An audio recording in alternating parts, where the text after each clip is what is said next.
이제 듣기시죠? 네, 반갑습니다. 저는 송영민 아우구스티노 신부입니다. 지금 현재 신학교에서 신학생들 가르치는 일을 하고 있습니다. 주임 신부님께서 또 본당 생태환경에 시작하면서 우리 도량성당에서 생태환경에 대한 이야기를 해달라고 초대해 주셨고, 오늘과 2주 후에 8월 28일 날 두 번에 걸쳐서 이 주제에 대해서 함께 생각해 보고자 합니다. 오늘은 조금 뭐랄까요? 조금 내적인 이야기, 마음에 관한 이야기, 생태적 회심이라고 이런 주제로 풀어보겠습니다. 그리고 2주에 만나서는 조금 더 구체적인 이야기, 실천에 관한 이야기를 풀어보도록 하겠습니다. 생태적 회심, 생태적, 그쪽이 잘 보이세요? 화면이? 저는 잘 보입니까? 제가 하도 키가 좀 해내가지고 이제 보이시나요? 더 잘 보이죠? 네. 생태적 회심이라는 말을 들을 때 어떤 생각이 드세요? 예, 생태적 회개. 흔히 많은 분들은 이런 말을 해요. 이런 문제가 있으니까, 이런 잘못이 있으니까 고치는 것. 틀린 말은 아닙니다. 그런데 그냥 단순히 잘못된 것을 고치는 것, 그것이 생태적 회개일까? 저는 조금만 더 나아가자고 생각해요. 생태적 회개는 단순히 뭔가 잘못됐으니까 억지로 고치는 것이 아니라, 종교적인 의미에서 회심은 저기 더 좋은 것이 있기 때문에, 더 새로운 가치, 더 좋은 것을 향해서 내 방향을 전환하는 것, 그것이 저는 진정한 의미에서 회심, 생태적 회심이라고 저는 말씀드리고 싶습니다. 그래서 생태적 회심은 단순히 불편한 것도 힘든 것도 고생스러운 것도 아니고 더 좋은 것을 향해서 내 삶을 방향 전환하는 것이기 때문에 보람있고 의미 있는 일이라고 저는 먼저 말씀드리고 싶습니다. 우리 신앙생활 역시 회심의 과정이지 않습니까? 그죠? 근데 잘못된 것을 반성하고 힘들게 사는 것이 신앙살이가 아니라 하느님 나라의 가치, 복음의 가치를 향해서 내 삶 전체를 방향 전환하는 것, 그것이 회심이듯이 이 생태적 회심을 좀 더 긍정적인 의미에서 이해해 주십사, 그렇게 먼저 말씀드리고 싶습니다. 이 회심이라는 말이 뜻하듯이 생태적 회심은 단순히 그냥 재활용 몇 개 좀 더 잘하고 그냥 일회용 컵 몇 개 덜 쓰는 정도가 아니라 내 생각과 내 마음과 내 행동 자체가 근본적으로 변화하는 그것을 뜻한다고 할 수 있겠습니다. 그것을 위해서 가장 먼저 필요한 게 뭘까요? 저는 마음의 변화라고 생각해요. 내적인 변화. 그리고 그런 내적인 변화를 향해서 조금씩 나아가는 것이, 그 과정이 저는 생태적 회심이라고 말씀드리고 싶습니다. 제가 오늘 하는 1시간 10분, 20분 강의를 듣고 여러분이 짠! 하고 생태적 회심이 될까요? 그랬으면 좋겠는데, 저는 사실 그런 유혹이 있습니다. 저에게 초능력이 있어서 우리 모두가 짠! 하고 바뀌면 좋을까? 그런데 생각해 보니까 회심은 죽을 때까지, 우리가 무덤 속에 들어가는 날까지 조금씩 뚜벅뚜벅 걸어가면서 조금씩 되어가는 과정이 아닌가, 그런 생각을 해봅니다. 그런 생각을 한다면 생태적 회심이 내 수준이 이 정도밖에 안 된다고 실망할 필요도 없고, 저 사람이 저 정도밖에 안 된다고 탓할 필요도 없고, 우리가 각자 할 수 있는 회심의 여정을 뚜벅뚜벅 걸어가는 것, 그 자체로 저는 의미 있고 아름다운 일이라고 저는 말씀드리고 싶습니다. 이 생태적 회심을 위해서, 우리 참 성당 다니니까 기도를 안 했네요. 성당 다니니까 기도를 먼저 바치고 이 생태적 회심에 필요한 3가지 이야기를 한번 살펴보겠습니다. 성부와 성자와 성령의 이름으로 아멘. 지혜서의 말씀을 다 함께 읽겠습니다. 하느님에 대한 무지가 그 안에 들어찬 사람들은 본디 모두 아둔하여 눈에 보이는 좋은 것들을 보면서도 존재하시는 분을 보지 못하고 작품에 주의를 기울이면서도 그것을 만든 장인을 알아보지 못하였다. 그 아름다움을 보는 기쁨에서 그것들을 신으로 생각하였다면 그 주님께서는 얼마나 훌륭하신지 그들은 알아야 한다. 아름다움을 만드신 분께서 그것들을 창조하셨기 때문이다. 피조물의 웅대함과 아름다움으로 미루어 보아 그 창조주를 알 수 있다. 성부와 성자와 성령의 이름으로. 이 방금 마친 이 지혜서 말씀에서 가장 자주 반복되는 동사가 하나 있습니다. 뭐겠습니까? 맞아요. 보다입니다. 계속 그 작품들을 보면서 누구를 알아본다고 하죠? 네, 창조주. 이 세계에 있는 것들을 보면서 그것을 만든 장인을 알아보라고 이 지혜서의 저자는 이야기합니다. 아름다움을 보면서 그냥 경치 좋은 내가 아니라 이 아름다움이 어디로부터 비롯되었는지, 아름다움을 빛나게 하신 분이 누구신지 생각해 보라고, 피조물의 웅대함과 아름다움을 통해서 그것의 원천이신 분을 알아보라고 지혜서 저자는 초대합니다. 저는 이렇게 보는 것, 특히 생태적으로 바라보는 것, 그것이 이 회심의 과정에 있어서 첫걸음이라고 강조하고 싶습니다. 그래서 생태적 시선에 대한 이야기를 먼저 하고자 합니다. 본다는 것의 중요성을 대해서 한번 생각해 봅시다.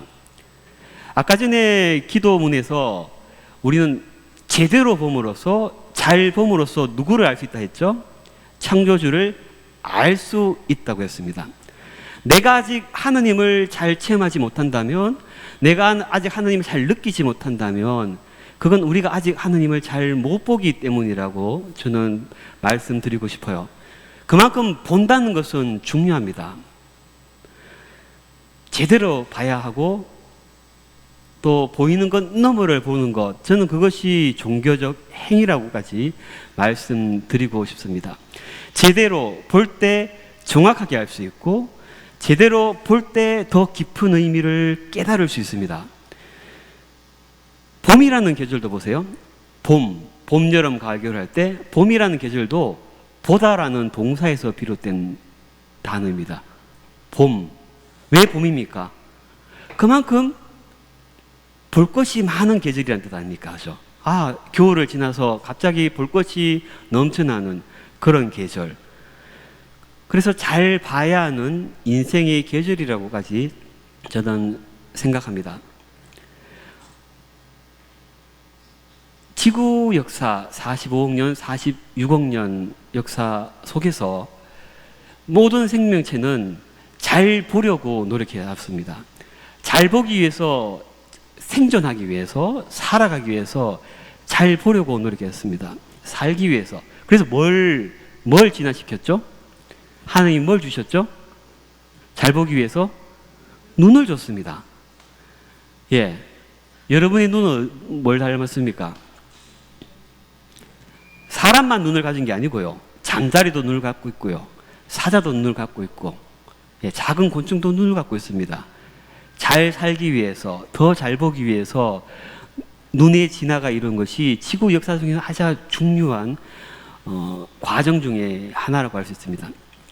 저는 단순히 생존하기 위해서 눈으로 잘 보는 것도 중요하지만, 영성적인 의미에서 제대로 보는 것, 보이는 것 너머를 알아보는 것, 그것이 영성의 출발점이라고 말씀드리고 싶어요.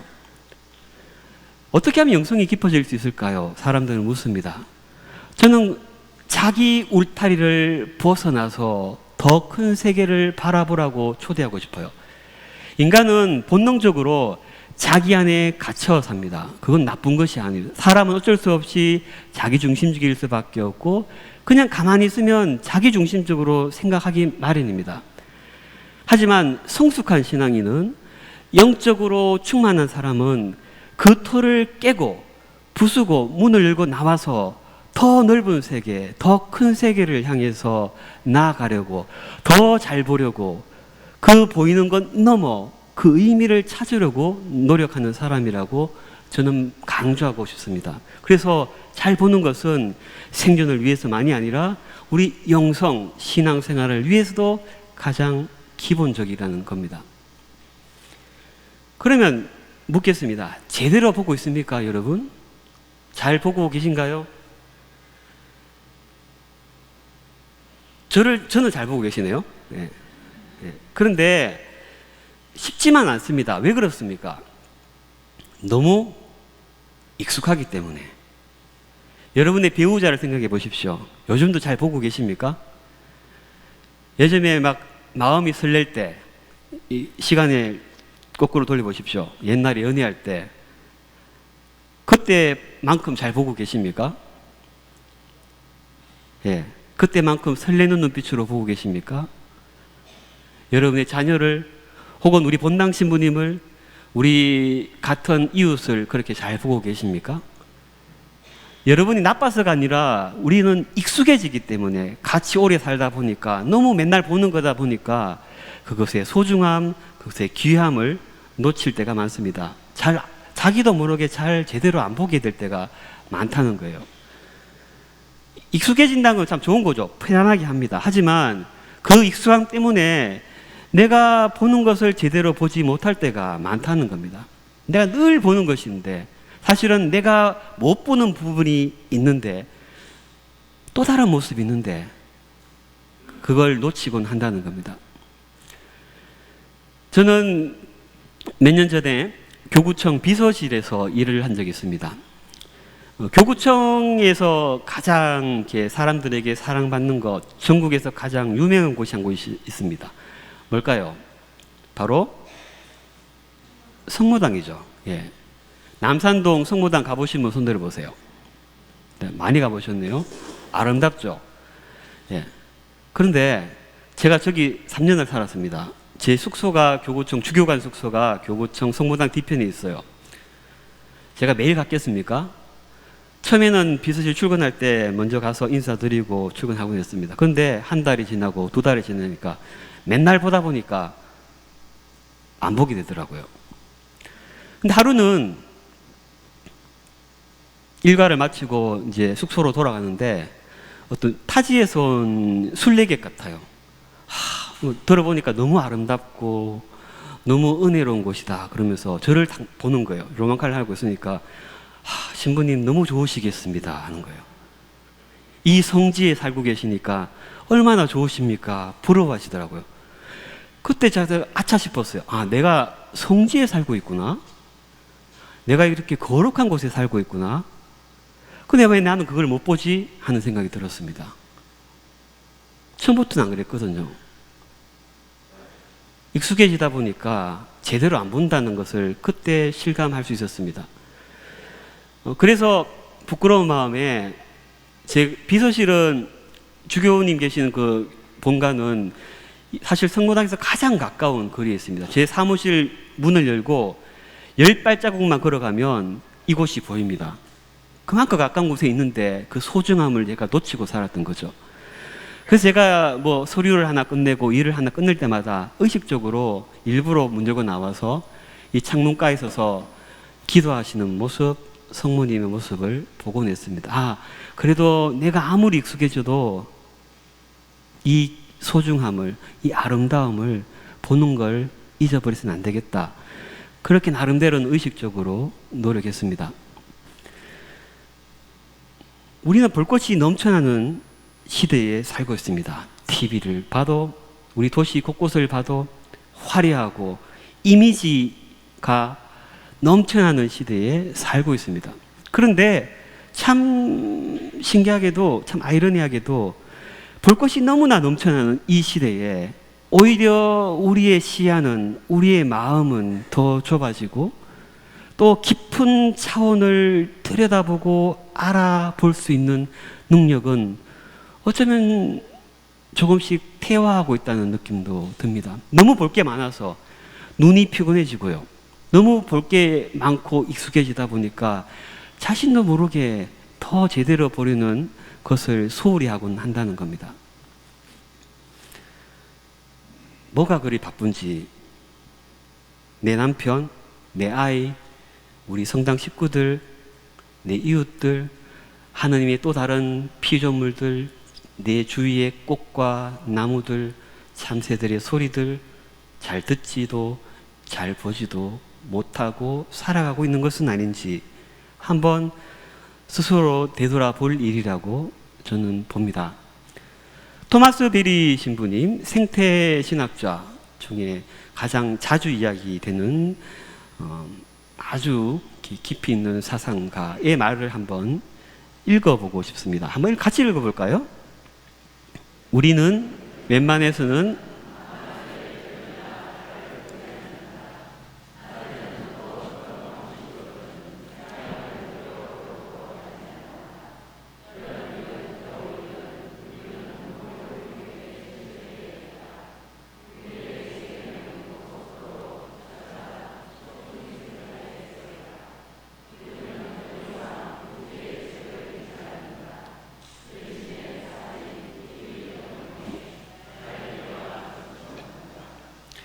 우리가 잘 보려고 하지 않음을, 제대로 보려고 하지 않음을, 또 너무 신뢰만 갖춰서 하느님 창조 세계를 보지 않는 현대인의 모습을 토마스 베리 신부님은 이렇게 좀 안타까워 하셨어요.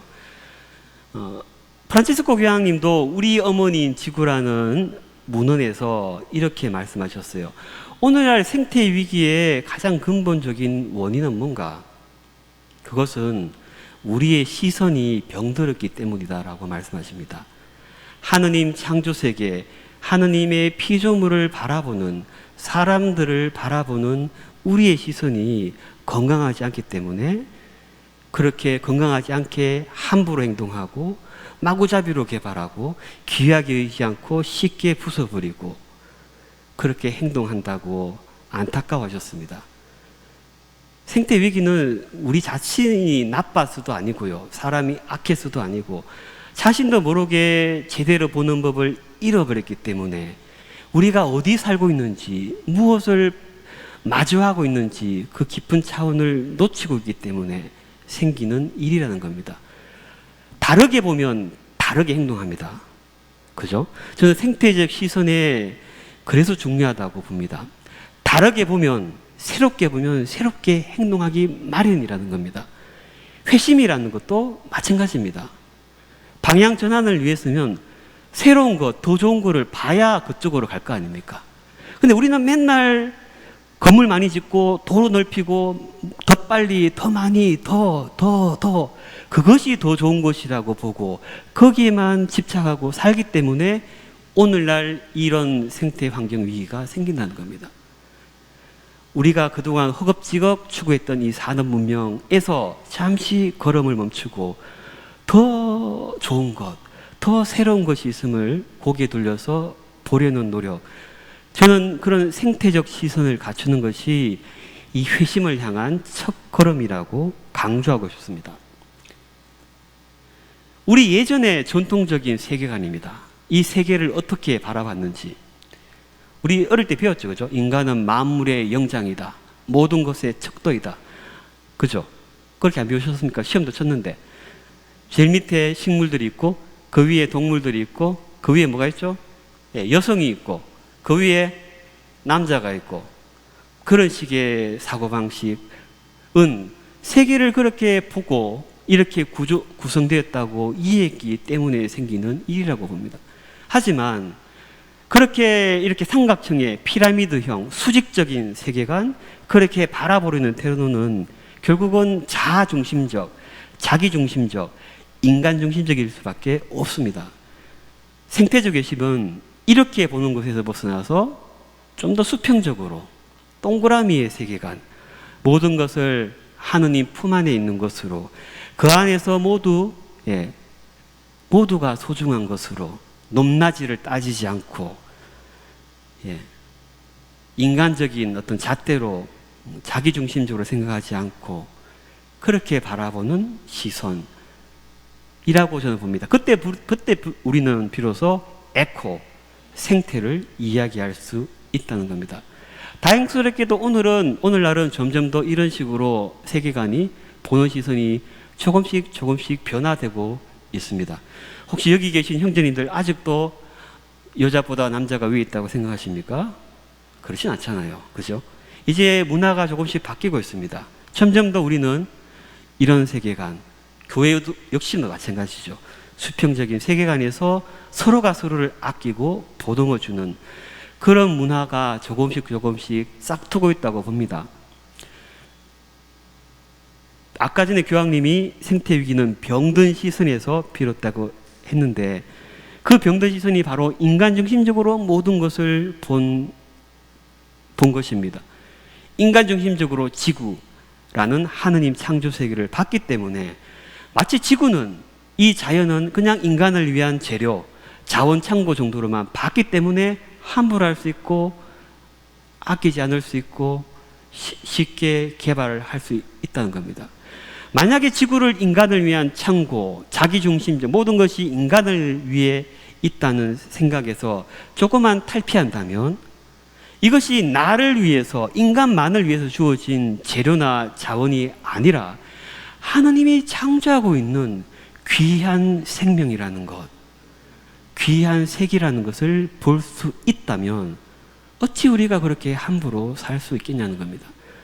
그만큼 우리는 이제 인간 중심적 시선에서 좀 더 생명 중심적인 시선, 하느님의 시선으로 방향 전환을 할 때가 되었다고 합니다. 그런 방향 전환을 함으로써 생태적 시선을 회복하는 것, 그것이 오늘날 우리에게 주어진 소명이라고 저는 생각합니다. 그러면 이 생태적 시선을 회복하기 위해서 무엇이 도움이 될까? 저는 두 가지를 여러분께 제안하고 싶습니다. 첫 번째는 깊이 보는 겁니다. 영어로 굳이 콩글리시를 만들자면 deep seeing, 깊이 바라보는 것. 이걸 조금 더 영성적인 말로 풀어내면 관상적인 시선으로 바라보는 것. 관상 그러니까 벌써 조금 어렵죠? 관상은 봉쇄수도원 그 수도성들이 하는 일 아닌가?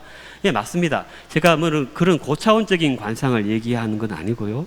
그만큼 좀 멈추어서 존재하는 것을 길고 오래 바라보는 것, 깊이 바라보는 것. 저는 그것이 우리 인간이 생태적 시선을 회복하기 위해 꼭 필요한 과정이라고 생각합니다.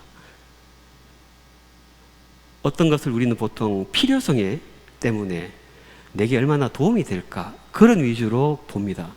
수단으로 봅니다. 하지만 그냥 보이는 대상 그 자체에 머무는 것, 그냥 있는 그대로 봐주는 것, 그렇게 길고 오래 눈을 마주치고 바라보다 보면 안 보이던 것이 보이고 더 이해할 수 있고 얼마나 더 소중한지 깨달을 수 있다는 겁니다. 그렇지 않습니까? 여러분 잘 아시는 나태주 시인의 시 뭐죠? 예, 자세히 보아야 예쁘다고 하지 않습니까? 대충 보면 안 예쁜데 자세히 보면 예쁘다는 겁니다. 오래 보면 어떻다고요? 예, 자세히 보고 오래 보면 달라 보인다는 겁니다. 시를 하나 읽어볼까요? 이생진 님의 벌레 먹은 나뭇잎이라는 시인데 참 좋아요. 한번 읽어볼까요? 나뭇잎에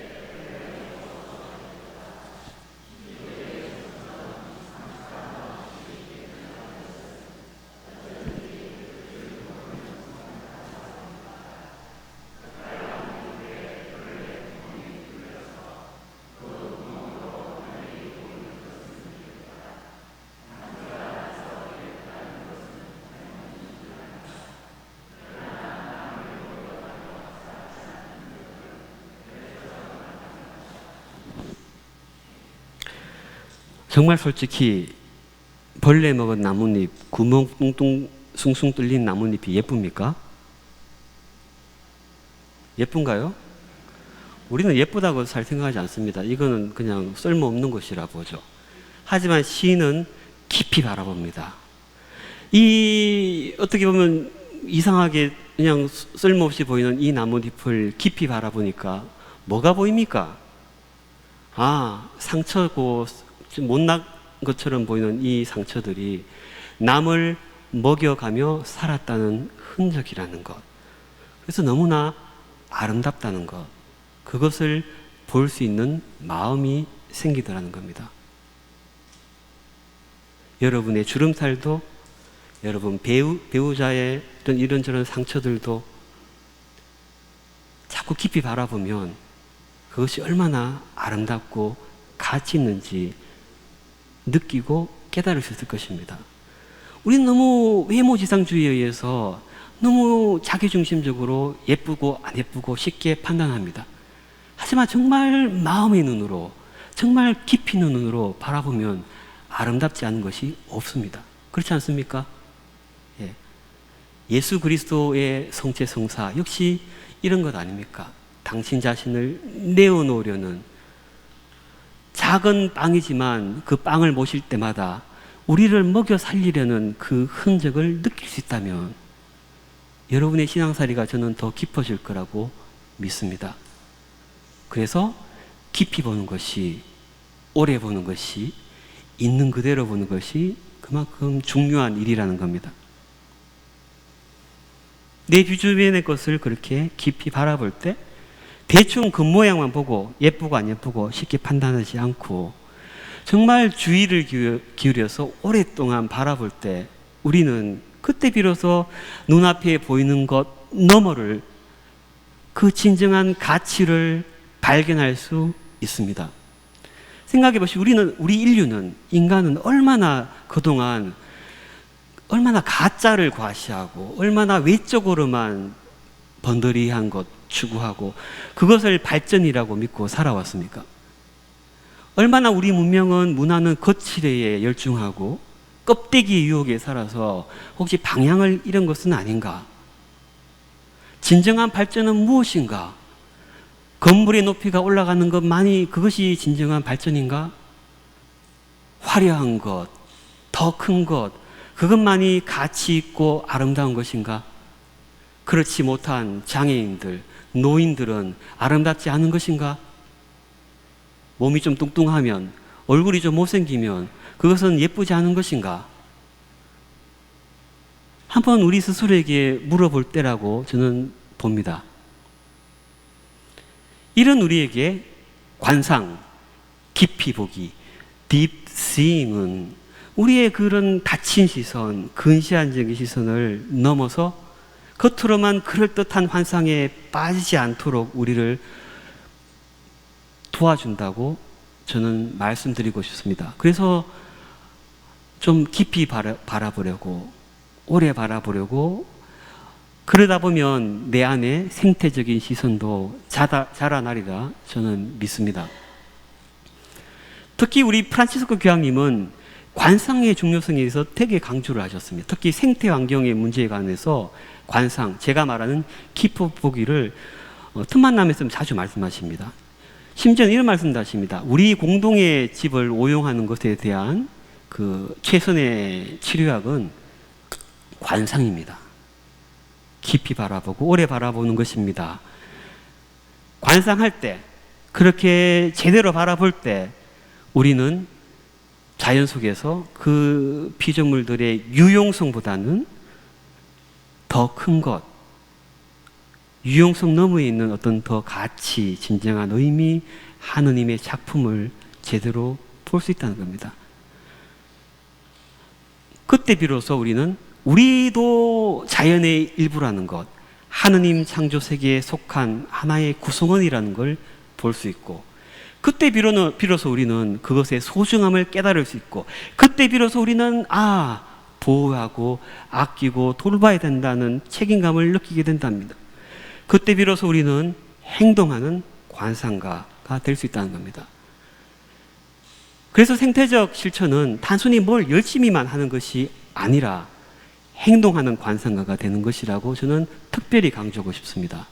우리 그리스도인은 그냥 외적인 행동주의에 빠져서 뭔가를 열심히만 하는 사람들이 아니라 더 근본적으로 깊이 보고 오래 보고 그것의 의미를 발견하면서 그 힘으로 제대로 더 오래 더 획기적으로 더 크게 행동하는 사람이라고 저는 생각합니다. 그런 행동하는 관상가가 되라고 여러분을 초대하고 싶습니다.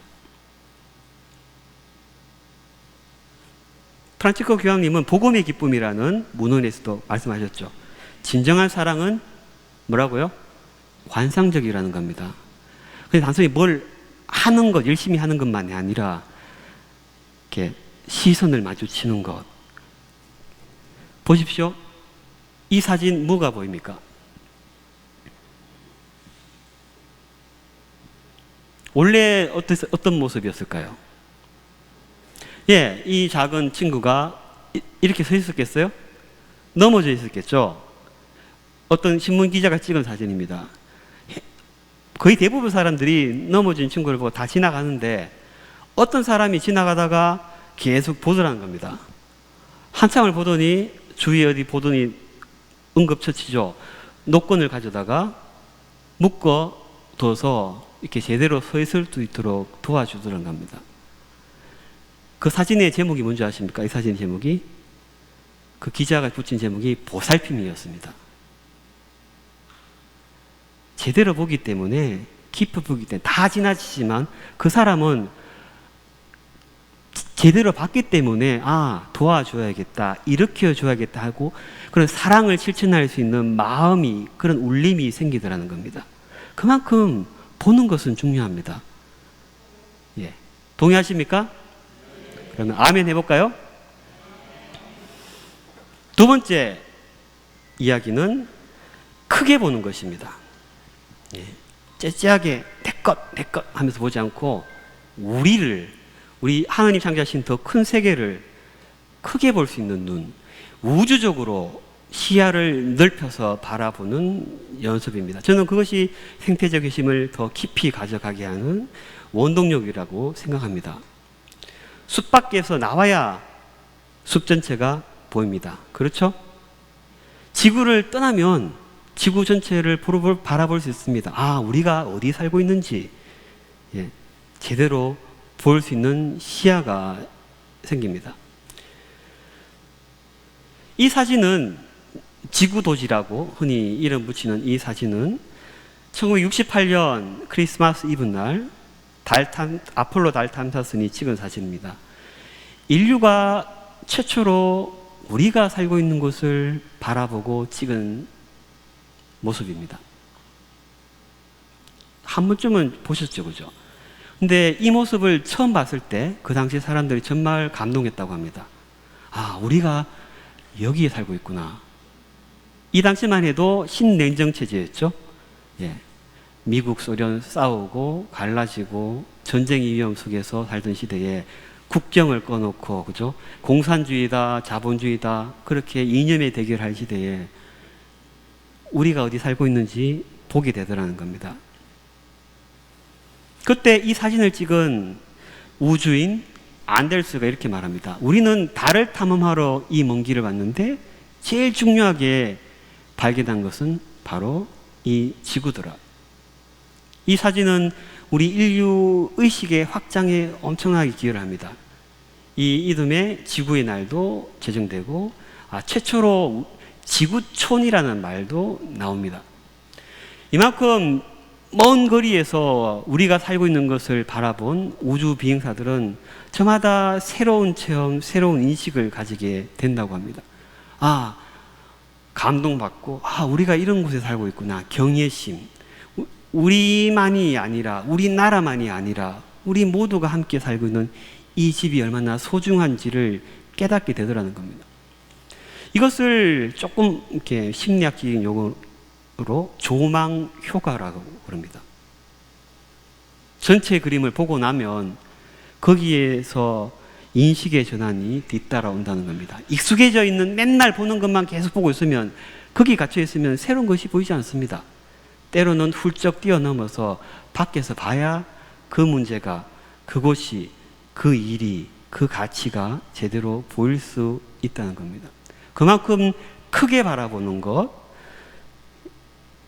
그런 시선이 중요하다는 이야기입니다.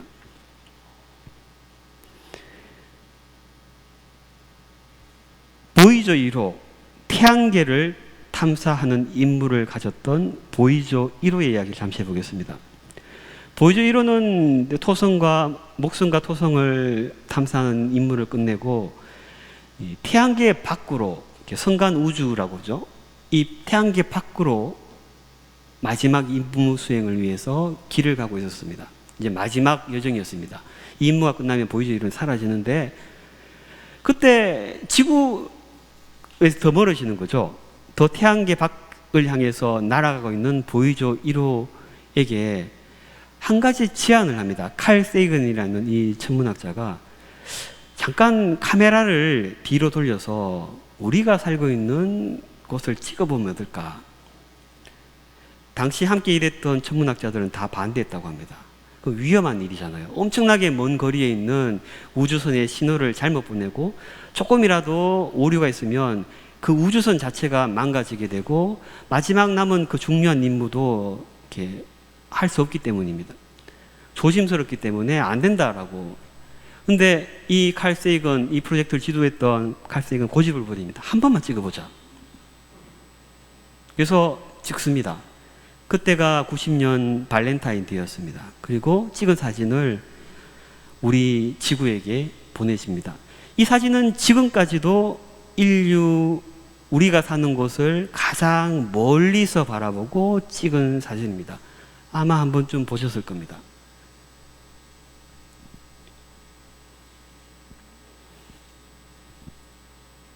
보이시나요? 뒤쪽에 계신 보이시나요? 저 점 같은 곳이 뭘까요? 먼지입니까? 예, 지구입니다. 해상도가 좀 떨어지는데 원래 원본 사진, 나사 사진을 보면 약간 푸른 빛이 약간 느껴집니다. 그래서 이 사진을 보고 감동한 칼 세이건은 이 지구를 보고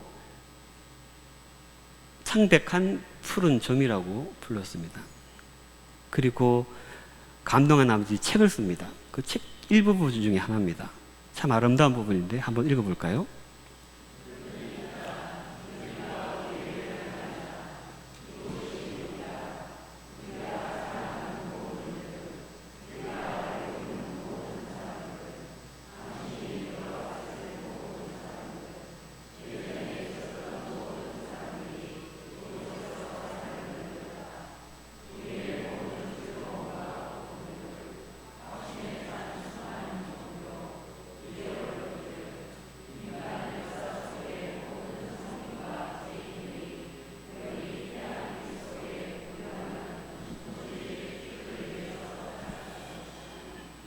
내가 싫어하는 사람도, 내가 용서하지 못하는 사람도, 내가 함부로 하는, 나와 거리를 두고 싶어 하는 그 사람도 이 작은 먼지 같은 티끌 위에 살고 있습니다. 인간만 여기 사는 것이 아니고 이루 헤아릴 수 없이 많은 생물 종들도 여기 함께 살고 있습니다. 칼 세이건은 말합니다. 이 작은 곳에 살면서 서로를 차지하려고 했던 그 역사적 과거, 얼마나 이 작은 곳에 살면서 서로를 오해했는지, 서로를 죽이려고 애를 썼는지, 그 정오가 얼마나 깊었는지, 이 작은 곳에서 살면서 왜 우리가 그렇게 살았는지 생각해 보라고 초대합니다. 그리고 마지막으로 이렇게 말합니다.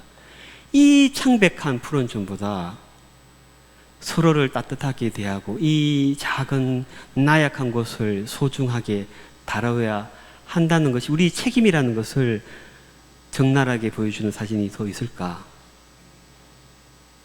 너무나 나약하고 작은 곳, 창백한 푸른 점,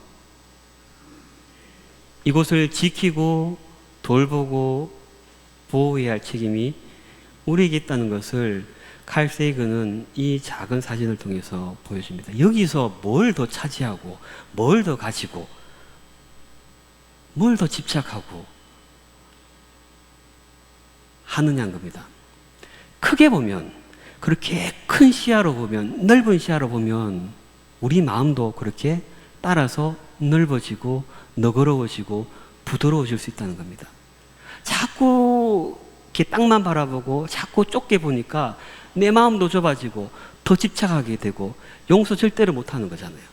근데 정말 하느님의 시선으로, 이렇게 넓은 시선으로, 큰 시야로 바라보면 우리가 이렇게 작은 곳에 살고 있음을 기억한다면 그 나를 발목 잡고 있는 것으로부터 우리 모두가 조금은 더 자유로워질 수 있지 않겠냐는 겁니다.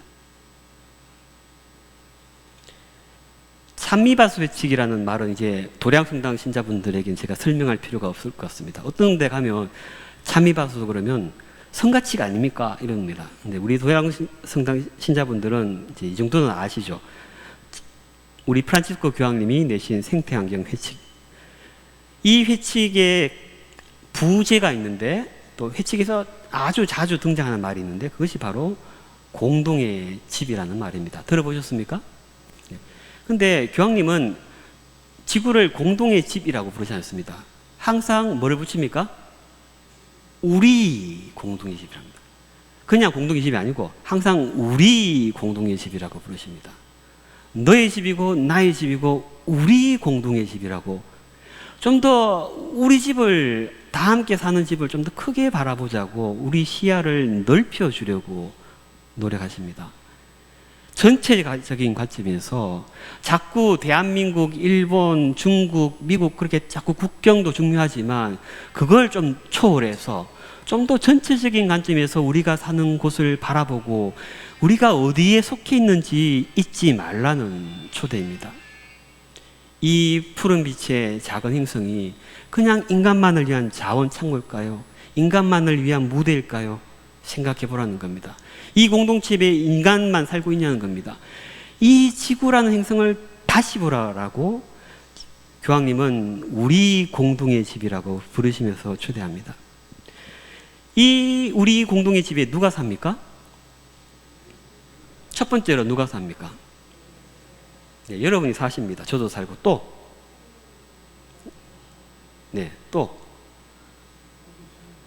예, 모든 생명체, 또 한 분이 빠졌어요. 이 집의 건축주, 현대건설이 만들었습니까? LG가 지었습니까? 아니잖아요. 여러분 사신 아파트는 건설회사가 짓지만 지구는 그 누구도 지을 수 없습니다. 그건 신의 영역입니다. 우리는 땅을 사고 팔고 아파트 오르면 좋아하고, 그죠? 그렇게 살지만 그 어떤 누구도 이 지구를 사고 팔 수는 없습니다. 그래서 교황님은 우리 공동의 집이라 부르면서 지구가 하느님의 집이다라는 걸 먼저 인식하라고 우리를 초대하십니다.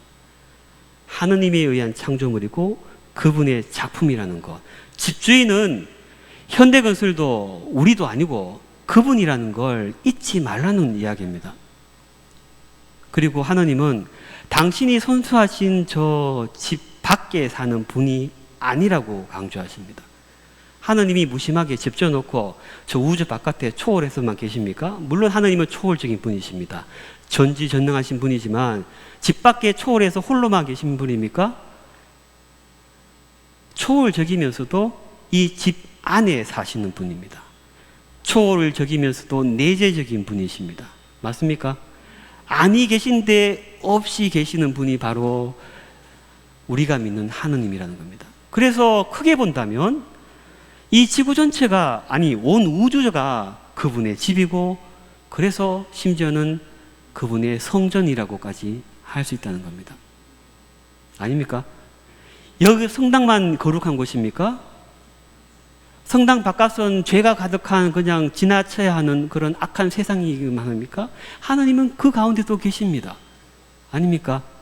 미사 1시간 동안만 거룩합니까? 가족과 함께하는 그 시간도 거룩합니다. 왜? 그분 안에서 일어나는 일이기 때문에.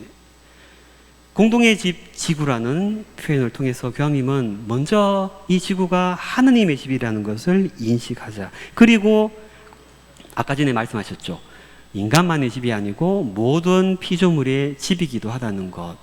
이 집은 모든 존재를 위해서 하느님이 창조하셨고 창조하고 있는 그 모든 존재를 위해서 있는 곳이라는 것을 기억하자고 초대하십니다. 그렇다면 생각해 볼 수 있겠죠. 아, 나만, 인간만 사는 집이 아닌데, 그렇다면 우리만이 이 집에서 중요한 존재일까? 모든 것이 인간을 위해서 주어진 것일까? 하느님의 다른 피조물들은 우리처럼 그들 나름대로의 권리는 없을까? 그것까지 생각할 수 있는 생각의 폭이 넓어질 수 있다는 겁니다. 또 우리 공동의 집이라는 표현을 통해서 교황님은 이제 환경이라는 얘기에서 생태라는 좀 생각의 폭을 좀 넓혀보자고 초대하십니다. 공동의 집 지구는 호텔입니까? 홈입니까? 호텔이 아닙니다.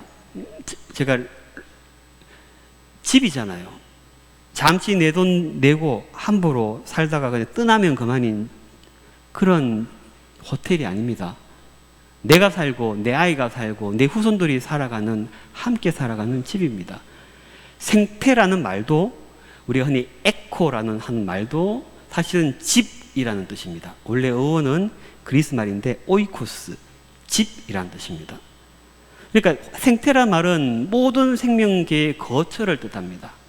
모든 존재들이 살아가는 그 거처, 그 집, 그것이 에코, 생태라는 뜻입니다.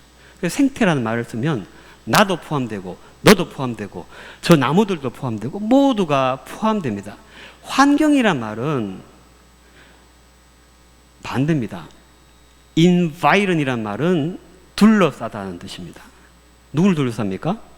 나를 둘러싼 겁니다. 나는 거기 포함이 안 됩니다. 내 주변의 것을 환경이라는 겁니다. 환자도 그 뜻이죠. 그죠? 그래서 환경이란 말이 너무 익숙해져서 쓰지 않을 수는 없지만 저는 개인적으로 환경 문제라고 말하지 않습니다. 뭐라 할까요? 생태 문제라고 합니다. 나의 문제이고 너의 문제고 우리의 문제라는 겁니다. 내 주변의 것이 탈이 났다는 것은 환경 문제라고 할 수 있겠죠. 그러면 내 감정, 내가 거기 깊숙이 기억 안 해도 됩니다. 문제가 생기면 고치면 그만입니다. 불 났으니까 불 끄면 그만입니다.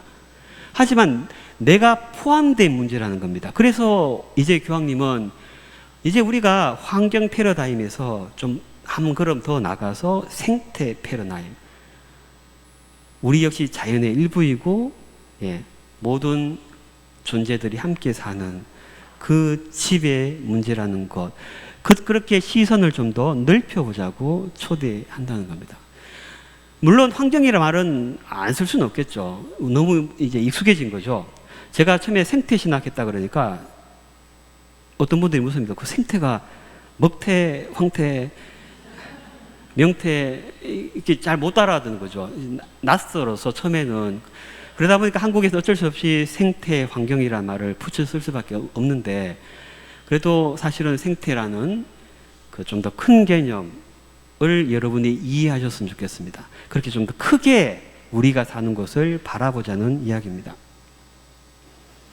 찬미바스의 집은 이렇게 좀 더 넓은 관점에서 우리 공동의 집이 누구의 것인지, 그 속에 누가 함께 살고 있는지 생태적 시선으로 바라보게 합니다.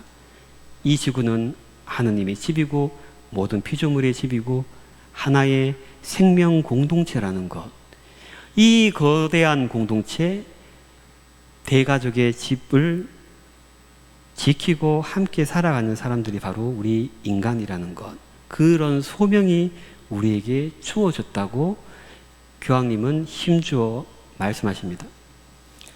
자, 이제 그러면 두 번째 이야기로 넘어가 보겠습니다. 지금까지 이야기한 건 생태적 시선에 어떻게 이 세계를 바라볼 것이냐에 대한 이야기였습니다. 이제 지금부터는 이 세계를 바라볼 때 뭐 여러 가지를 볼 수 있겠죠. 두 가지를 이야기하고자 합니다. 첫 번째, 여러분과 함께 바라보자고 초대하고 싶은 주제는 바로 경이로움입니다. 기후변화, 지구온난화 자꾸 이런 말만 하니까 언제부터 친구는 암울한 곳, 그죠? 문제 덩어리처럼 보입니다. 하지만 지구는 암울하고 문제이기 전에 하느님 작품으로서 너무나 경이로운 곳이기도 합니다. 이야기를 하나 해볼까요? 들어보신 분도 있을 것 같은데, 아이들 이야기입니다. 니모를 찾아서 들어보셨습니까? 옛날에 저 태평양 한가운데 니모보다는 창욱을 할까요? 우리 보좌신부님 이름. 창욱이라는 물고기가 살았습니다. 똑똑하잖아요, 그죠? 책 읽기를 되게 좋아했습니다. 늘 책을 읽다가 호기심도 많았어요. 바다라는 말을 만나게 됩니다. 근데 처음 보는 말이었어요. 바다가 뭘까 궁금했습니다. 그래서 옆에 사는 친구에게 물어봤습니다. 바다가 뭘까? 바다가 뭐야? 죄송합니다. 저 반말해서. 바다가 뭐니? 뭘까? 이렇게 물어봤습니다. 그랬더니 바다가 바다지. 안 되겠다. 친구는 안 되겠다. 선생님한테 물어가야지. 선생님께 물어봤습니다. 선생님, 바다가 뭐예요? 라고 물었습니다.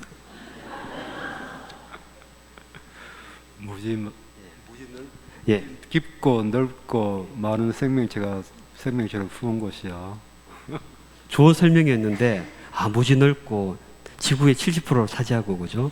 3.5% 염분이 있고, 아주 지적인 설명이었는데, 근데 그 창욱이라는 물고기의 호기심을 충족하지 못했습니다. 그래서 수소문을 했습니다. 누구한테 물어볼까?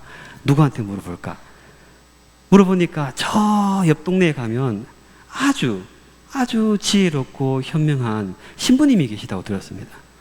그래서 열심히 헤엄쳐서 그 신부님을 찾아갔습니다. 그 신부님 이름은 한자, 영자, 숫자 신부님이었습니다. 그 신부님께 물어봤습니다. 신부님, 제가 너무 궁금한데 바다가 뭐예요? 라고 물었더니 신부님이 이렇게 대답하셨다고 합니다. 바다는 지금 네가 있는 곳이란다. 이해하셨죠? 바다는 지금 네가 있는 곳이란다. 저는 하느님이 누구시냐고 묻는다면 이렇게 대답하고 싶습니다. 하느님은 네가 지금 있는 곳, 하느님 은총이 뭐냐고 묻는다면, 하느님의 사랑이 뭐냐고 묻는다면 바로 네가 그 사랑 안에, 은총 안에 있다라고 대답하고 싶습니다. 그렇지 않습니까? 지고개토 신부님의 그림을 한번 볼까요? 천지창조, 창세기 이야기를 아름답게 표현했죠. 아담과 이브, 하느님이 엿새 동안 창조하신 그 피조물들을 잘 그려넣었습니다. 근데 하느님이 어디 있죠? 하느님이 보이지 않습니다. 그분 창조하셨는데 어디 있습니까? 맞습니다. 지고개토 신부님은 이 큰 손을 하느님으로 표현했습니다. 모든 만물이 이 손 안에서 창조되었고 그 손 안에서 함께 살아간다는 것을 그 창세기 1장의 메시지를 이렇게 아름답게 표현했습니다. 우리가 이렇게 모든 만물이 하느님 안에 있다는 것을, 하느님이란 바다 안에서 우리가 헤엄치고 숨쉬며 살아간다는 것을 깨닫게 된다면, 곳곳에 내재하신 그 하느님을 만날 수 있다면 우리는 이렇게 말할 수 있을 것입니다. 참미바서의 책은 이렇게 말하죠. 이 자연 전체가 하느님 현존의 장소이고 하느님 현존을 드러내는 곳이다 라고 말할 수 있을 것입니다.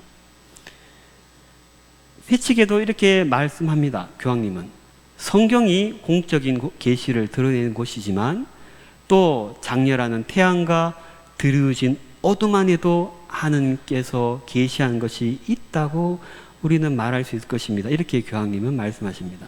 사실 이건 요한 바로 2세 교황님이 하신 말씀입니다. 그리고 이런 말씀도 하십니다.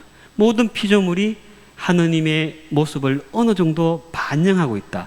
그분 흔적을 지니고 있다. 그것을 보라고 교황님은 강조하십니다.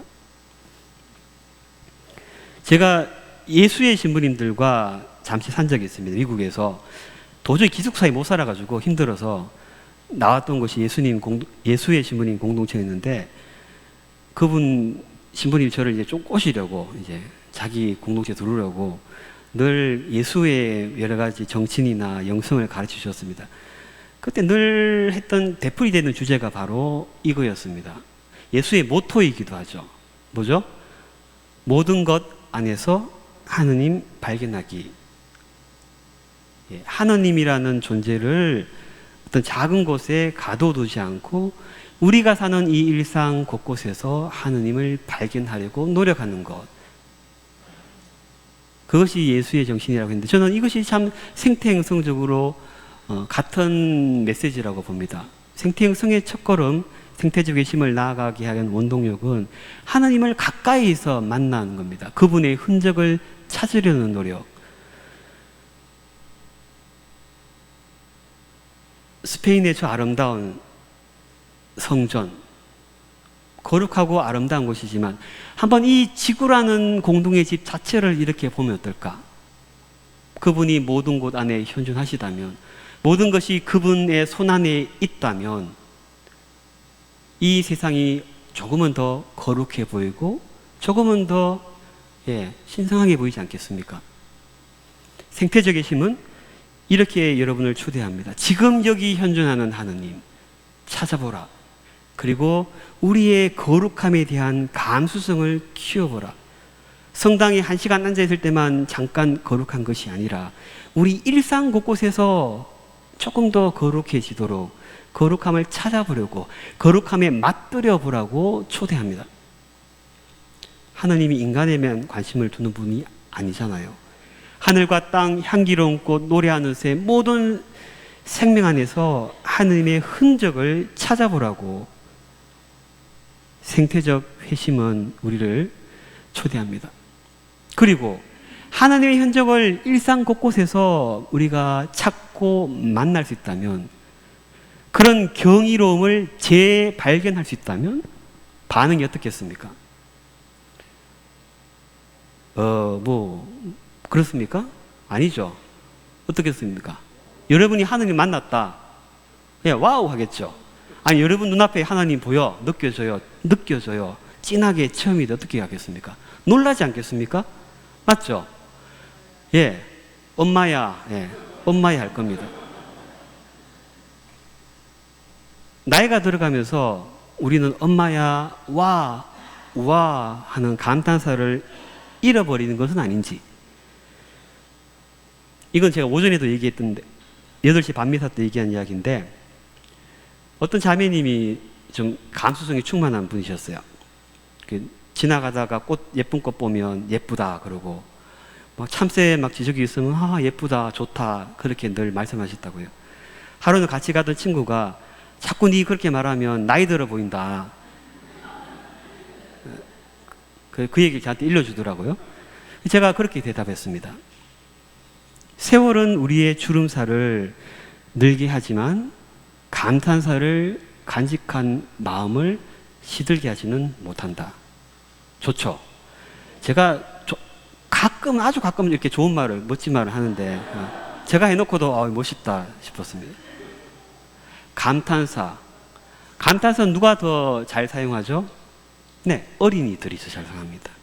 여러분도 한때는 어린이셨고 그때는 와, 그죠? 요즘 말로 아이들처럼 대박, 와, 그냥 쉽게 와 했습니다. 엄마야 했습니다. 근데 나이가 들어갈수록 어른이 되어갈수록 감탄사를 잃어버려 갑니다. 표현하는 데 있어서. 하나님 최초의 감탄사가 뭡니까? 보시니 좋았다. 창세기 1장이 7번이나 되풀이하는 그 감탄사. 히브리 말로 보시니 좋았다를 토브라고 합니다. 토브. 보시니 좋았다. 토브의 모습으로 살아가는 것. 저는 그것이 생태적 회심의 한 모습이라고 생각합니다. 문제다, 안 좋다, 망한다, 곧 이러다 큰일 난다, 그렇게만 말하지 않고 하나님이 창조하신 이 세계를 보고 참 좋다, 얼마나 아름다운가, 경이로운 것인가 감탄하고 그분 작품을 보고 매력을 느끼고 좋아하는 마음, 저는 거기서부터 생태적 회심이 깊어진다고 말씀드리고 싶습니다. 그렇지 않습니까? 좋은 것을 보고 좋다 하고 감탄하고 아름답다고 하고. 연습해 볼까요? 여러분 앞에 정말 아름다운 풍경이 펼쳐집니다. 그리고 이 모든 것이 누구로부터 왔는지 느껴집니다. 어떻게 반응하시겠습니까? 와! 할 겁니까? 엄마야 하겠습니까? 큰 소리 해볼까요? 와! 한 번 더요? 네. 이런 감탄사. 여러분 배우자를 만날, 이거는 환경만, 생태만을 뜻하는 것이 아니라 우리 인간과의 관계도 마찬가지입니다. 여러분 맨날 보는 여러분 배우자 아이들 이렇게 바라봐주고, 와 잘하네, 와 머리 바뀌었네, 와 오늘 옷 예쁘네, 넥타이 멋있네, 와 좋네, 토부 하는 것, 그런 긍정의 시선, 저는 그것이 생태적 회심을 깊게 하는 힘이라고 봅니다. 아닙니까? 와 우리 본당신 오늘 강론 멋졌어요. 그럼 어떻게 되겠습니까? 다음 주에 더 열심히 밤을 새워서 더 준비하시겠죠. 와 우리 신부님, 와 우리 회장님, 그런 긍정의 에너지, 서로를 좋게 바라봐주는 시선, 저는 그것이 생태적 회심을 깊게 하는 힘이라고 생각합니다. 그리고 그런 감탄사를 간직할 때 우리 안에 그런 경이로움을 재발견하고, 이 경이로움의 원천이 어딘지 누구인지를 깨달을 때, 그때 우리는 비로소 정말 마음으로부터 하느님께 찬미를 드릴 수 있다고 저는 봅니다. 늘 하는 찬미지만, 늘 되풀이하는 찬미인데 우리 형식적으로 합니다. 하지만 정말 이 세계 속에서 하느님의 흔적을 받고 감동받고 경이로움을 느끼고 감탄할 때, 그때 정말 마음에서 우러나오는 찬미, 경탄과 찬미를 하느님께 드릴 수 있다는 겁니다. 그래서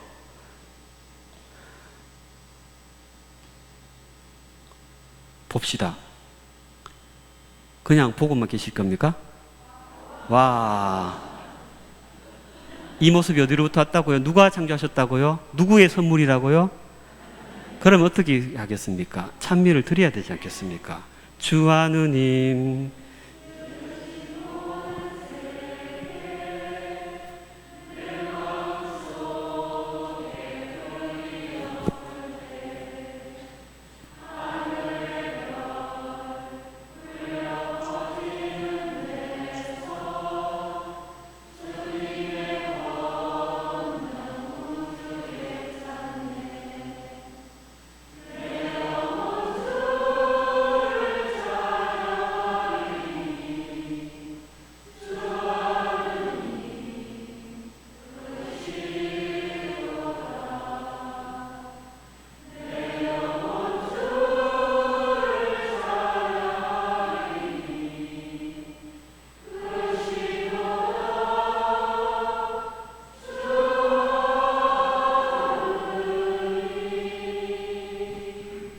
합창단 노래를 듣는 것 같습니다. 정말 노래 잘하시네요. 박수 한번 칠까요?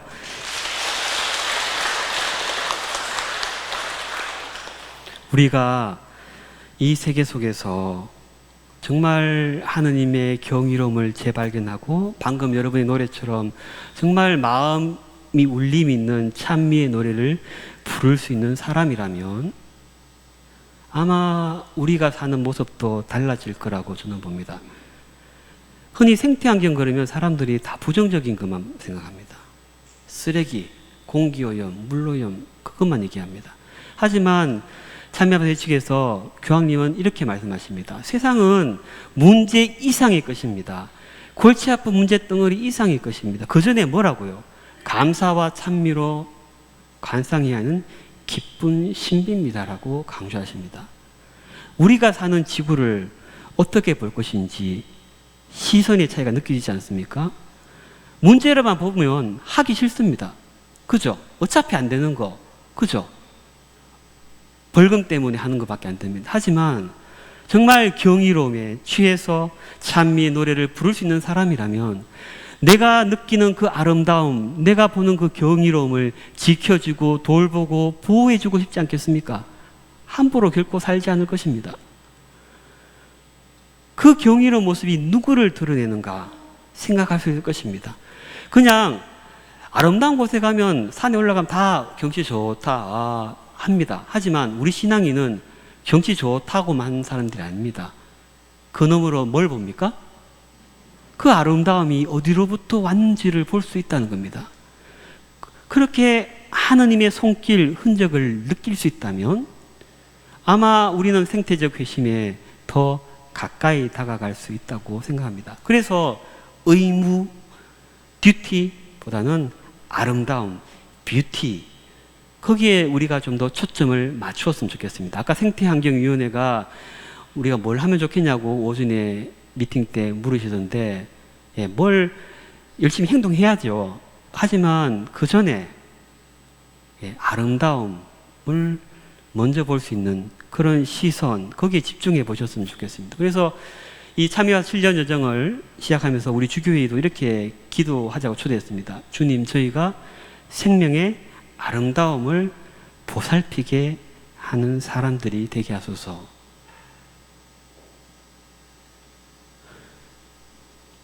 이런 제안도 드리고 싶습니다. 실천적인 이야기일 수 있는데 그냥 제 아이디어입니다. 이 찬미바수 7년 여정을 시작하면서 EM도 쓰고 열심히 더 이웃에게 알리고 재활용도 더 잘하고 해야겠지만 그와 더불어서 우리 본당 아름다운 사진 콘테스트를 열면 어떻겠습니까? 다 누구나 요즘 사진 찍을 수 있습니다. 스마트폰으로. 우리 성당의 아름다운 모습, 우리 동네의 아름다운 모습 자꾸 찍다 보면 거기에 좀 더 시선이 가고, 자꾸 시선이 가다 보면 옛날에 안 보이는 것이 보이고, 보이면 우리도 다르게 행동할 수 있다고 저는 봅니다. 아름다움을 담아보시기 바랍니다. 카메라에. 그리고 친구에게 카톡으로 보내주기 바랍니다. 어떤 신부님은 늘 아름다운 사진을 찍고 거기다 메시지를 적습니다. 그리고 신자분들에게 나눠주시더라고요. 제 동기 신부인데 참 보기 좋았습니다. 그렇게라도 우리가 좀 더 하느님이 주신 이 아름다움과 가까워질 수 있도록 하는 것, 저는 그것 역시 생태적 회심의 길이라고 생각합니다. 자, 마지막 이야기로 넘어가겠습니다. 자, 생태적 시선을 이야기하면서 경이로움을 보자고, 아름다움을 보자고 여러분을 초대했습니다. 하지만 그렇게 보는데 사실 우리가 사는 곳은 너무나 병들어 있고 망가져 있습니다. 그것을 나는 아름다움만 보겠다고 눈길을 돌리는 것 역시 저는 좋은 일은 아니라고 봅니다. 때로는 문제에 정직하게 직면해야 됩니다. 고통스럽지만 망가진 모습도 관심의 어린 시선으로 볼 수 있어야 된다고 저는 말씀드리고 싶습니다. 우리 공동의 집 지구에 어떤 일이 벌어지고 있는지는 여러분이 이미 잘 아십니다. 매일같이 되풀이되는 뉴스, 이런 모습들, 한쪽에서는 폭염이, 한쪽에서는 홍수가, 한쪽에서는 가뭄이, 한쪽에서는 산불이, 너무나 예상할 수 없는 이런 자연재해들이 지구 곳곳에서 벌어지고 있습니다. 지구 평균 기온이 어떻게 올라가는지 보여주는 그래프, 하키 곡선이라고 하는데 이것도 우리는 익숙해지고 있습니다. 그런데 저는 그 얘기를 드리고자 하는 것이 아닙니다. 그것이 안 중요하다는 것이 아니라 자꾸 이 생태 환경 문제를 외적인 문제로만 보지 말자는 겁니다. 사실은 이 문제 속에서 그냥 뉴스에서 이미지로 온도가 얼마나 올라가는지, 얼마나 끔찍한 자연재해가 일어났는지는 보게 되지만 그 속에는 누군가 아픔을 겪고 고통당하는 생명이 있다는 겁니다. 날씨가 더우면 나는 시원한 에어컨 밑에 있을 수 있지만 그렇지 못한 사람도 너무나 많습니다. 생각보다요. 에어컨을 가질 수 없는 사람, 틀 수 없는 사람 많습니다. 그리고 그런 자연재해 속에서 너무나 비참하게 생명을 잃어가는 하느님의 다른 피조물도 많습니다.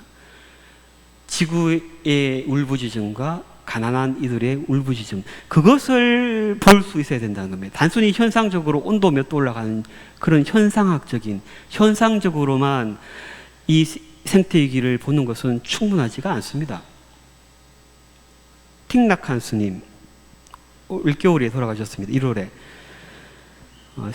불교 승려이지만 불교의 생태 형성을 아주 심화시킨 분이십니다. 어느 날 기자가 물었습니다. 스님, 우리가 이 지구를 구하기 위해서 가장 우선적으로 해야 할 일은 무엇입니까? 어떤 획기적인 대책을 기대했나 봅니다. 하지만 스님의 대답은 좀 달랐습니다. 가장 먼저 해야 할 일은 우리 안에서 지구가 울부짖는 소리를 듣는 것입니다. 얼마나 많이 망가졌는지를 관찰하고 분석하기 전에 그 안에서 얼마나 지구가 신음하고 있는지 그것을 들을 수 있어야 된다는 겁니다. 우리 안에서 땅이 우는 소리를 들을 수 있을 때 그때 이 시대에 필요한 참된 치유가 일어날 수 있다는 그런 이야기겠죠. 몇 가지 예를 들어보겠습니다.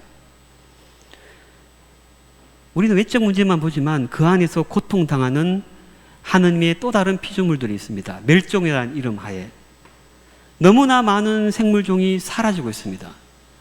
죽는 것이 아니고 종 전체가 사라지고 있습니다.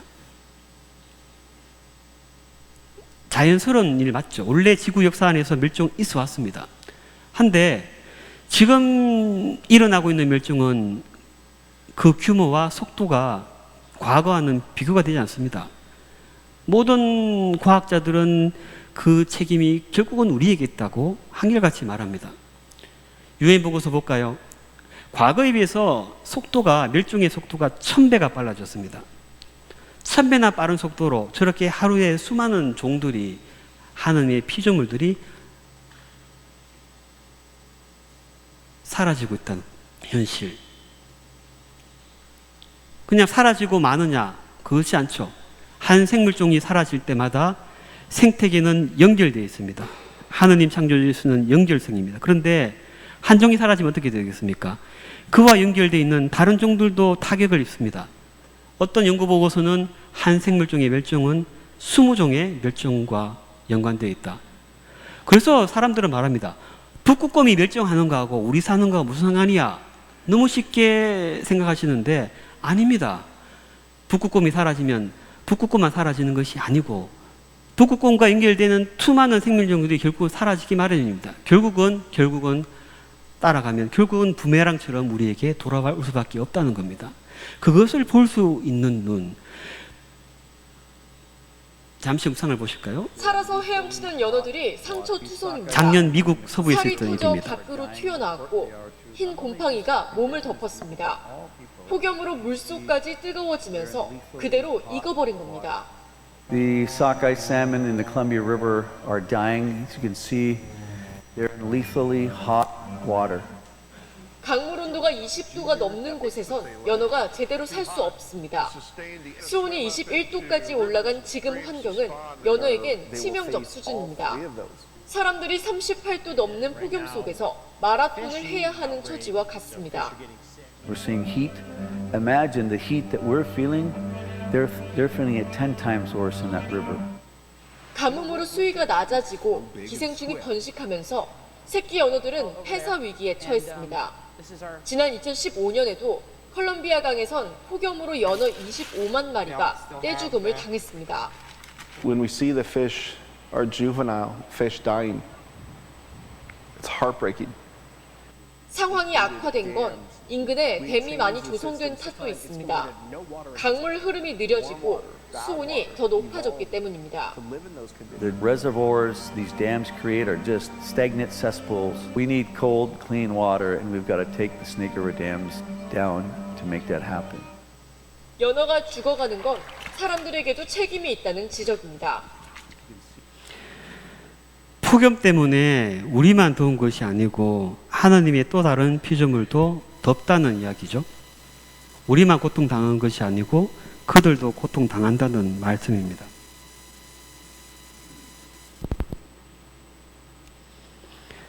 그리고 저 멸종은 단순히 어떤 생물 종만 사라지는 일이 아니라 하나님의 신비를 지우는 일이기도 합니다. 아까 전에 얼핏 말씀드렸는데 생물 다양성, 종의 다양성은 그 존재를 있게 하는 창조자가 얼마나 풍요로운 분인지를, 얼마나 전지전능한 분인지를 드러내는 징표이기도 합니다. 회칙이 그렇게 이해합니다. 다양한 생물종은 하나님의 다함 없으신 풍요를 드러내는 것들입니다. 그들이 하나둘 멸종될 때 각각의 종들이 드러내고 있는 하나님의 그 신비, 하나님의 그 선하심 역시 역사의 뒤한편으로 사라질 수밖에 없다는 겁니다. 저는 이렇게 비유하고 싶습니다. 예전에 교부들은 이 자연을, 창조세계를 하나님이 쓰신 거룩한 책이라고 비교를 하곤 했었습니다. 창조의 책, 자연의 책, 이런 전통이 있었는데 멸종이라는 것은 하나님의 이 자연의 책에서 한 페이지를 찢어버리는 것과 같다. 총회장님 한번 찢어보시겠습니까? 제가 빗잡지 5호로라서 괜찮을 것 같습니다. 예, 한 장만요. 많이 하면 예.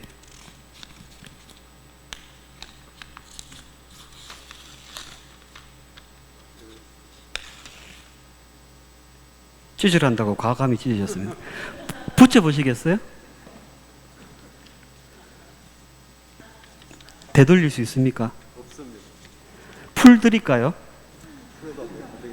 풀에도 안 되겠어요? 무슨 얘기 하려고 하시는지 알겠죠? 역사의 뒤한편으로 사라진 그 멸종은, 한번 사라진 하나님의 신비는 우리가 아무리 노력해도 되돌릴 수가 없습니다. 주라기 공원은 무슨 유전자 조작해서 할 수 있다고 하지만 한 번 지워진, 한 번 사라진 하나님의 신비는 되돌릴 수가 없습니다. 그건 우리의 영역이 아니기 때문입니다. 그만큼 멸종은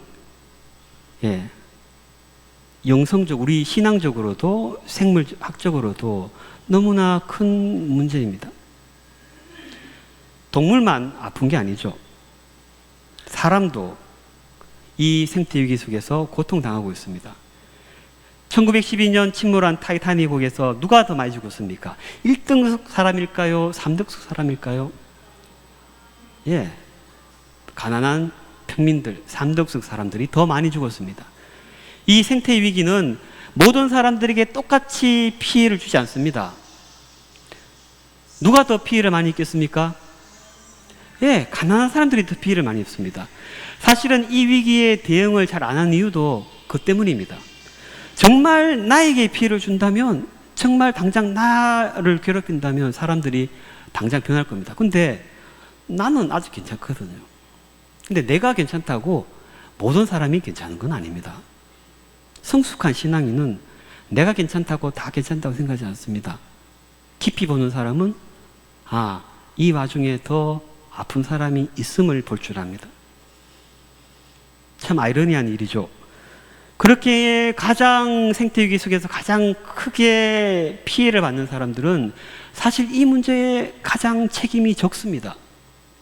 어떤 보고서 말대로 10억 명의 가난한 사람들이 배출하는 이산화탄소 배출량은 전 세계 배출량의 3%에 불과합니다.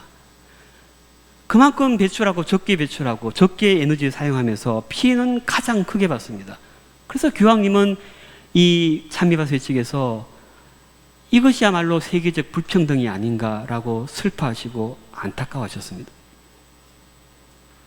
대표적인 예가 기후 난민이죠.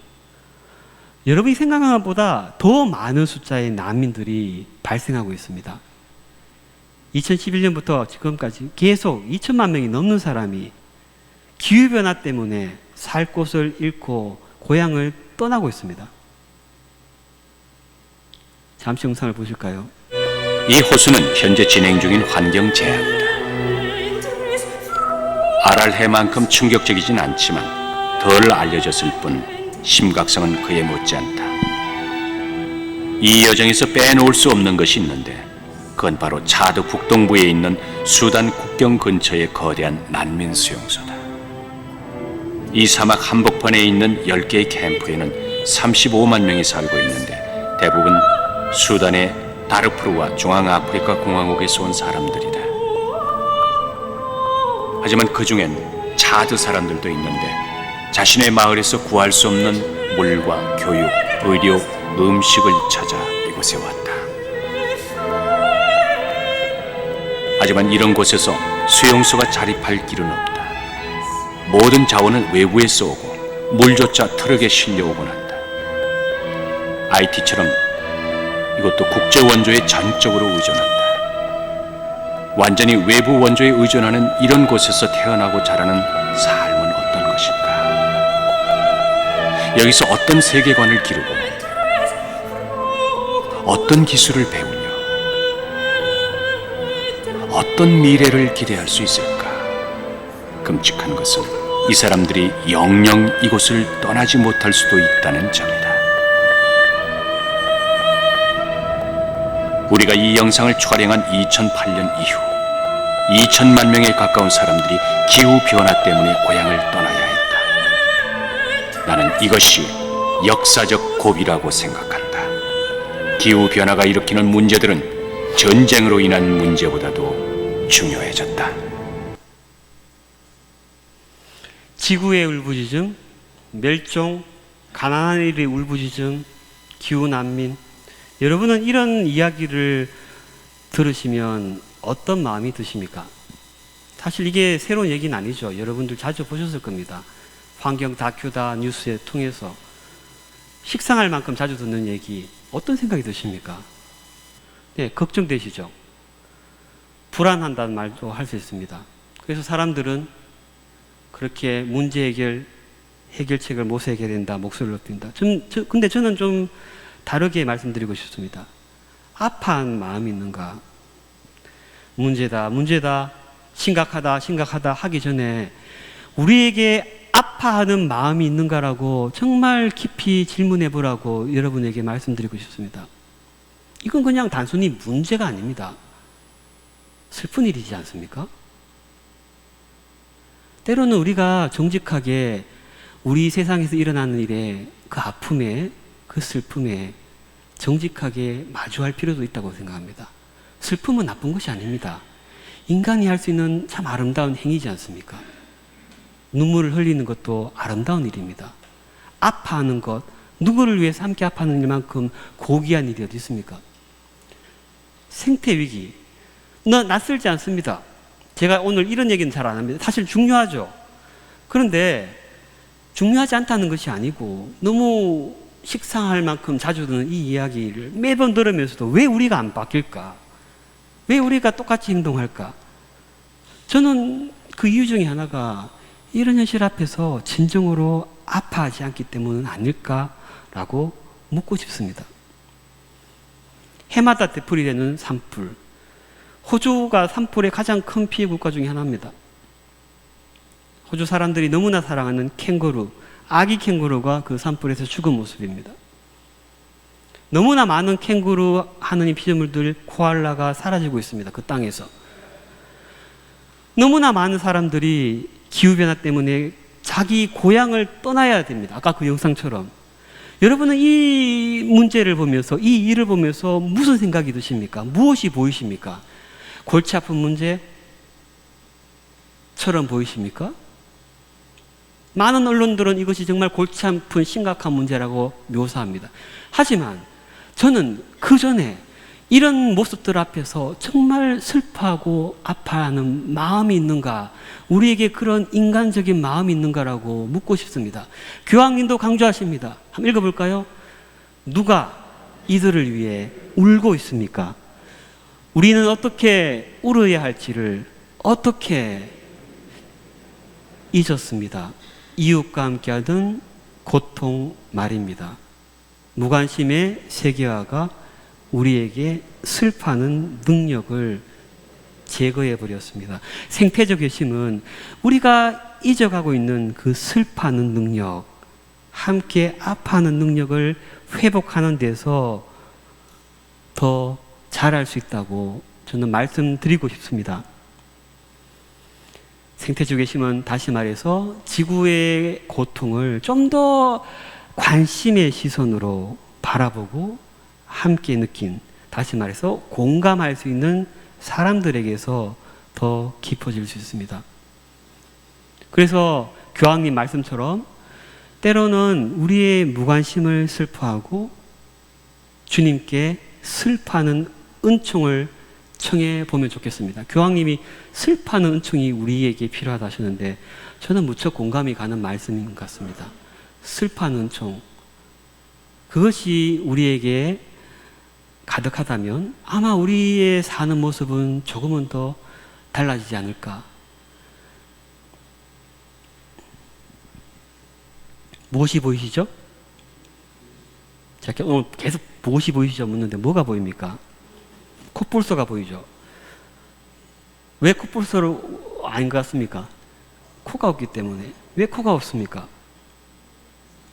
잘랐기 때문에. 누가 잘랐을까요? 예. 밀렵꾼들이 하도 콧볼소 잡아 죽이고 코만 베어가니까, 코가 돈이 비싸고 이게 경제적 이익을 많이 주거든요. 장식품, 누구 건강에 좋더라 해서 하도 콧볼소를 잡아 죽이니까 공원 관리인들이 미리 생포해서 코만 잘라 놓는 겁니다. 풀어주는 겁니다. 그래서 살아야죠. 콧볼소 살리러 그렇게 코를 잘라낸 겁니다. 콧볼소의 눈을 한번 보십시오. 정말 마음으로 저 콧볼소의 고통을 한번 헤아려 보시기 바랍니다. 동물도 고통을 느낍니다. 어느 정도는. 자기의 상징과 같은 그 자기 코를 벨 때의 그 아픔. 우리가 그렇게 타자의 다른 존재의 고통에 정말 함께 아파하고 함께 슬퍼할 수 있는, 바오로 사도의 말처럼 함께 우는 사람이 있으면 함께 울 수 있는 마음이 있는가, 그런 따뜻함이 우리에게 있는가, 저는 여러분에게 질문하고 싶습니다.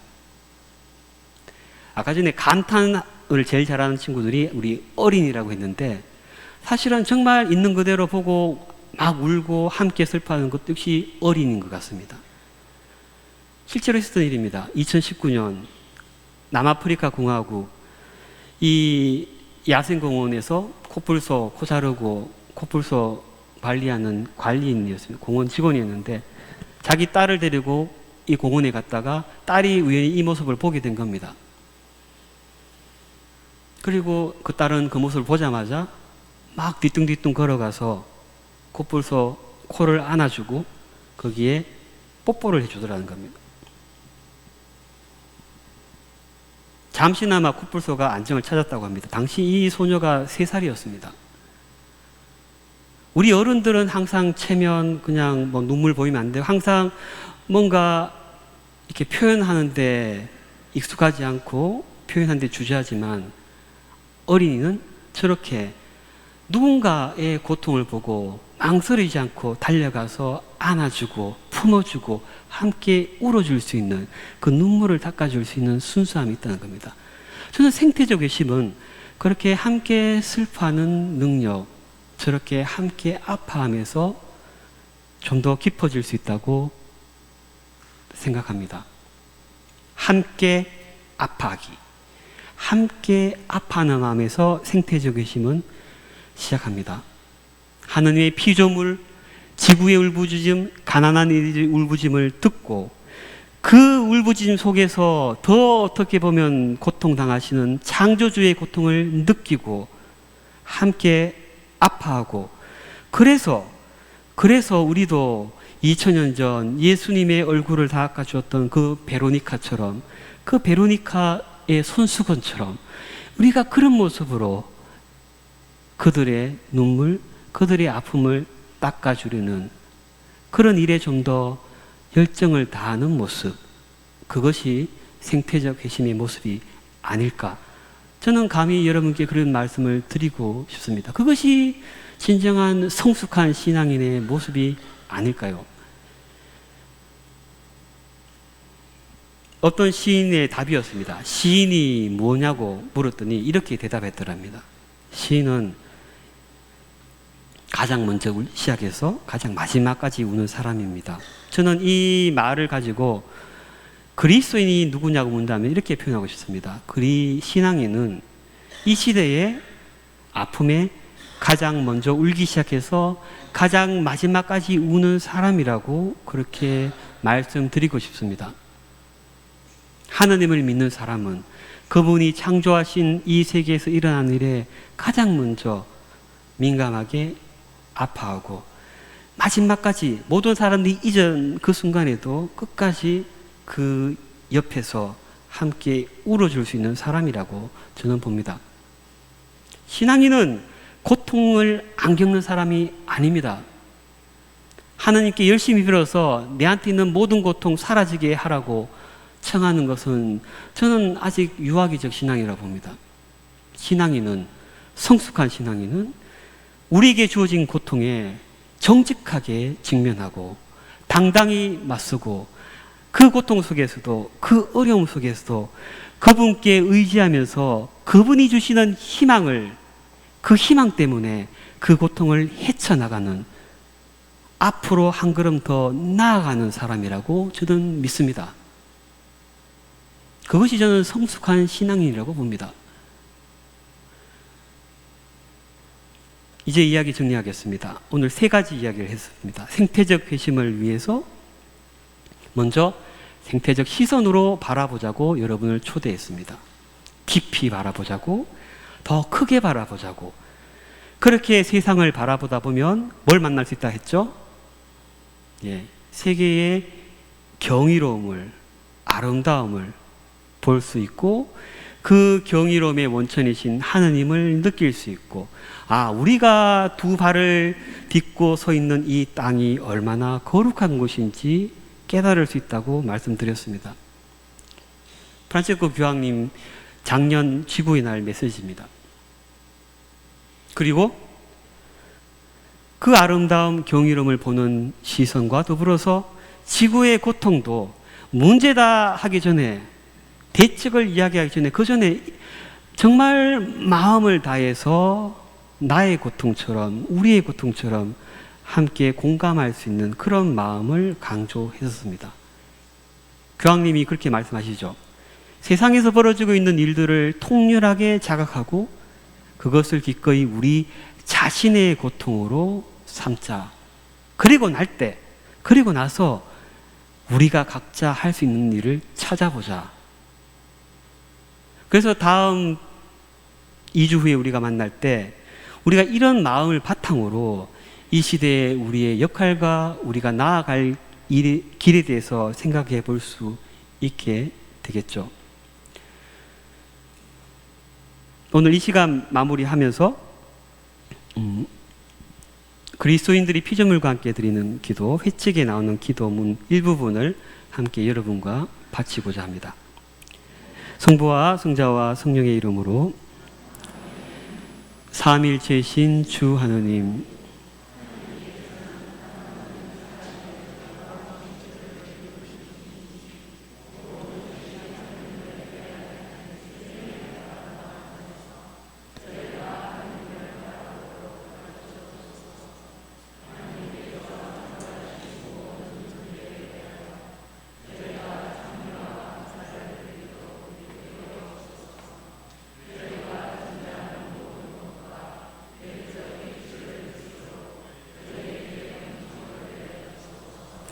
성부와 성자와 성령의 이름으로 긴 시간 경청해 주셔서 진심으로 감사드립니다. 고맙습니다.